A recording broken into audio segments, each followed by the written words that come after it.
Hello students, today we will read the new topic Bahadur Bitto.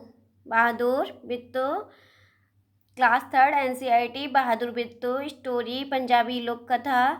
Let's read with me about बहादुर बिट्टो के बारे में आज हम reading करते हैं. Let start now. एक किसान था. एक किसान था. उसकी बीवी का नाम था बिट्टो. एक दिन किसान ने बिट्टो से कहा, सुबह जब मैं खेत में हल चला रहा था तो एक शेर ने आकर कहा, किसान किसान अपना बैल मुझे दे दे, वरना मैं तुझे खा जाऊंगा. बिट्टो ने उससे पूछा, तूने क्या जवाब दिया? किसान ने कहा, मैंने कहा तू यहीं रुक, मैं घर जाकर अपनी गाय ले आता हूँ. तू यहीं रुक, मैं अपने घर जाकर अपनी गाय ले आता हूँ. अगर तू बैल खा लेगा तो हम लोग भूख को मर जाएंगे. यह सुनकर बिट्टो को बहुत गुस्सा आया. उसने किसान को फटकारा.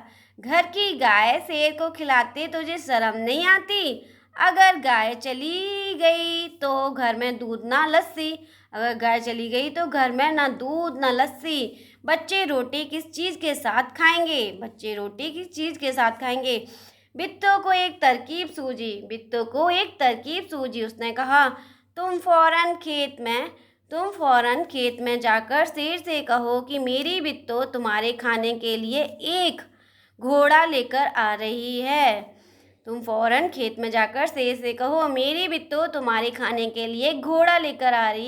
किसान डरता डरता शेर के पास गया. उसने कहा, शेर राजा, हमारी गाय तो बड़ी मरियल है. उससे तुम्हारा क्या बनेगा?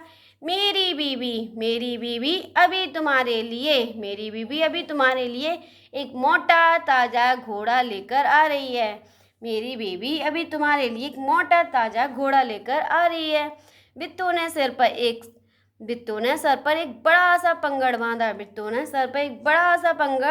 बांधा और हाथ में दर्राती लेकर घोड़े पर सवार हो गई.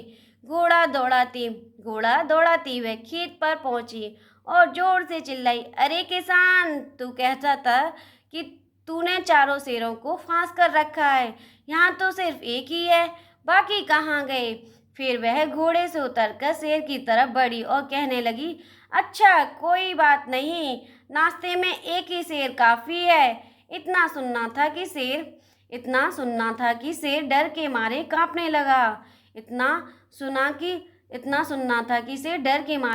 लगा और भाग खड़ा हुआ. यह देखकर बिट्टो बोली, देखा, इसे कहते हैं हिम्मत. तुम तो इतने डरपोक हो कि घर की गाय शेर के हवाले कर रहे थे. उधर मारे भूख के शेर की आंतें छटपटा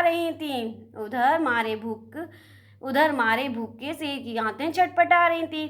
एक भेड़िए ने पूछा, महाराज क्या मामला है? आज आप बहुत उदास दिखाई दे रहे हैं. शेर ने कहा, कुछ ना पूछो, आज मुश्किल से जान बची है. आज एक ऐसी राक्षसी से पाला पड़ गया जो रोज सुबह शेरों का नाश्ता करती है. चार शेरों का नाश्ता करती है. यह सुनकर भेड़िया बहुत हंसा. वह सुबह झाड़ी में छिपकर सारा तमाशा देख रहा था. उसने कहा, भोले बादशाह, वह तो बिट्टो थी जिसे आपने राक्षसी समझ लिया था. आप इस बार फिर कोशिश करके देखिए. अगर बैल आपके हाथ ना आए तो मेरा भेड़िया नहीं. अगर बैल आपके हाथ ना आए तो मेरा नाम भेड़िया नहीं. बहुत कहने सुनने पर शेर किसान के खेत में जाने के लिए तैयार हो गया. लेकिन उसने भेड़िए से कहा, तुम अपनी पूंछ मेरी पूंछ से बांध लो.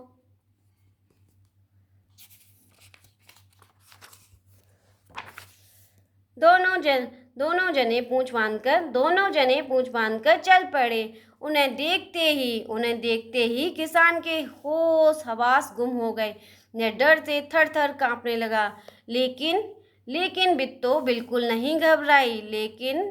लेकिन बिट्टो बिल्कुल भी नहीं घबराई। भेड़िए के पास जाकर उसने कहा, क्यों रे भेड़िए, तू तो अभी वादा करके गया था कि तू अपनी पूंछ से 4 शेर बांध कर लाएगा, लेकिन तू तो सिर्फ एक ही शेर लाया है, वह भी मरियल सा। भला इसे खाकर मेरी भूख मिट सकती है। खैर इस वक्त यही सही है। इतना कहकर बिट्टो आगे बढ़ी। शेर के होश हवास उड़ गए। उसने समझा कि भेड़िए ने उसके साथ धोखा किया है। वह फौरन वहाँ से भागा। भेड़िया बहुत चीखा चिल्लाया, लेकिन शेर ने एक ना सुनी। तेजी से भागता चला गया। किसान और बिट्टो आराम से रहने लगे। उन्हें मालूम था कि अब शेर उनके खेत की तरफ फिर कभी नहीं आएगा। किसान और बिट्टो आराम से रहने लगे। उन्हें मालूम था कि अब शेर उनके खेत की तरफ कभी नहीं आएगा। Thank you watching my video. Please like and share and subscribe. इस कहानी से आपको ये शिक्षा मिलती है, हमें अपना धैर्य नहीं खोना चाहिए और हिम्मत से काम करना चाहिए। अपने दिमाग से, सूझ से काम करना चाहिए। Thank you watching my video. Please like and share and subscribe.